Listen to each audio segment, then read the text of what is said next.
Welcome. I'm Ed the Antiquarian. This scene should be familiar to many of you. It's the quad of an American university. Only today, the students and faculty are much more diverse than they were 50, 60, 70 years ago when many of us were in college. These scholars today demand a more multicultural approach to their education. They want answers to newer, more challenging questions. So today's topic is an example from ancient history.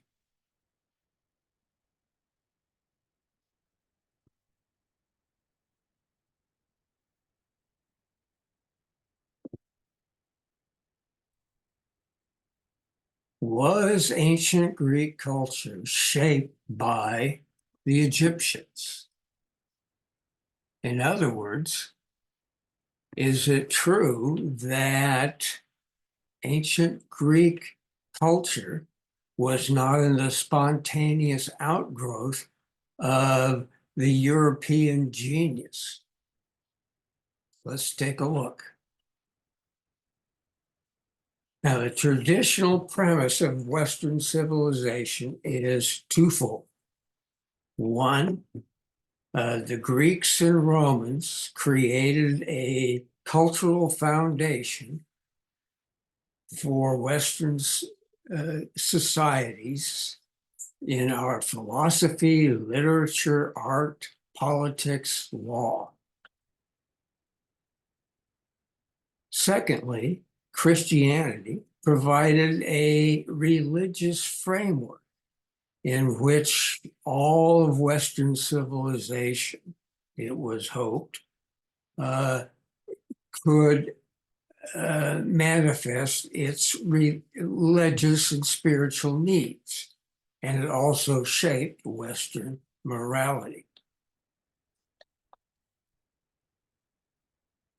But then in 1985, well after I was out of graduate school, Martin Bernal published a provocative book, Black Athena, The Afro-Asiatic Roots of Classical Civilization.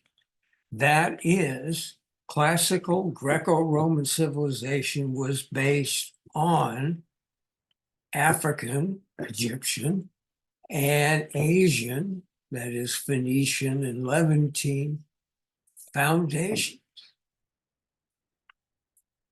One of the examples he cites is Pythagoras and his famous theorem about right-angled triangles. It is quite clear that the Egyptians had utilized such a theorem centuries before Pythagoras visited Egypt and brought back to Greece the idea of this right-angled theorem. Beyond that, it seems that the Egyptians might even have borrowed the idea from an even older mathematical tradition of Mesopotamia. So you can see that both the ancient Mesopotamians and Egyptians may have contributed in this one particular instance. Were there more? Beginning around the year 700 BC, Greeks started to travel to Egypt because the Egyptians had a well-deserved reputation for the antiquity of their culture and their storehouse of esoteric knowledge. And the Greek travelers were hungry for that knowledge. And so they came, beginning around 700, they started to arrive in Egypt, not as traders, but as tourists, if you will. People like Solon, Thales, Pythagoras, Herodotus, who wrote a great deal about Egyptian cultural traditions in his history. Alexander came as a conqueror, and later on, the historian biographer Plutarch. In the meantime, after the death of Socrates in 399, Plato journeyed to Egypt. Is it possible then that Plato's concept of a separate existence of the realm of ideas is something he might have picked up from the priesthood of ancient Egypt? Hard to tell. Another example where Greeks clearly borrowed from the Egyptians is in the Greek calendar, which was lunar based. The Egyptian calendar was very much like it, 12 lunar months of 30 days each, with 5 days rest at the end of each year. Makes more sense than our irregular solar calendar. In addition, the Egyptian zodiac with its constellations very much like that of the Greeks. Take the area of art, of sculpture, for which the Greeks are justifiably famous. Look at this Egyptian sculpture, which is typical of how the Egyptians portrayed pharaohs and other important court officials. One step forward. In this case, his weight seems to be a bit on his forward left foot. His shoulders are kind of hunched forward so that his arms hang forward. He has sort of a flat look to it. But otherwise, it seems to be a more, you'd think, detailed portrayal of the human body. But if you look carefully, and this is a very early sculpture, Greek sculpture, it is known as the Metropolitan Kouros. It is in the Metropolitan Museum in New York. This figure is younger, more naturalistic, especially in the legs.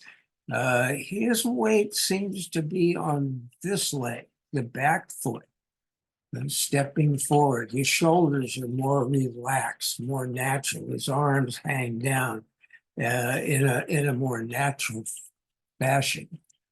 He is certainly slimmer. He's younger.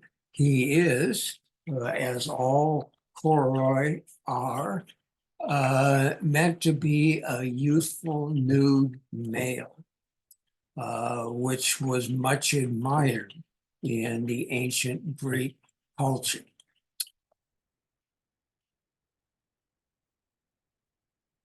In the matter of architecture, there are quite impressive similarities. You can see in this Egyptian temple, they use the post and lintel method of building. So you'd have a series of posts here and then the lintel across here that would eventually hold up the roof. This was the support system. Then you had the columns, not fluted, but straight, rounded, and then rectangular columns with a capital at the top. You can see this is a lotus blossom capital. Now, down here in the Parthenon, we have post and lintel construction. That's the foundational method for supporting the roof architecture and sculpture that went in here. It was enormously heavy. So these posts were supporting posts. They have capitals, not very elaborate. Some later on were, you can see, they're hard to see here, they're small, but there is a volute here. But otherwise, in this Dorian architecture, it's not very elaborate, but the columns are fluted and they aren't straight up and down. You can clearly see that they are bent out here for reasons of optical reasons rather than structural reasons. So just in those areas, you can see that the Egyptians did contribute to or stimulate at least Greek ideas and technical methods. I could give you many more examples in the field of mathematics and medicine. And just a demonstration here that the sailing route in antiquity was to come down here, hit Egypt first, and then have to pass along the Levantine coast before heading up here. This was the winds and tides demanded this sort of circular route, which means that ships carrying these Greek travelers would have touched here in Phoenicia and along the Levantine coast, where ideas were being developed from the ancient Near Eastern Mesopotamia area, the Semitic area, so that it is clear that both Egypt and the Levantine region, the Phoenician region, did contribute to or stimulate the ancient Greek civilization. Not that the Greeks copied necessarily, but that they took inspiration from the Egyptians and the Levantines. They refashioned the ideas that the travelers brought back to Greece and the technology, and they turned them into their own unique, distinctive cultural expressions. So there's a new approach, a new modern and I think accurate approach to the development of Greek and later Roman civilization. Well, thank you for watching today. I appreciate your coming to the Aged Antiquarian. Please come back every few weeks and see if there are more videos for your lifelong learning experience.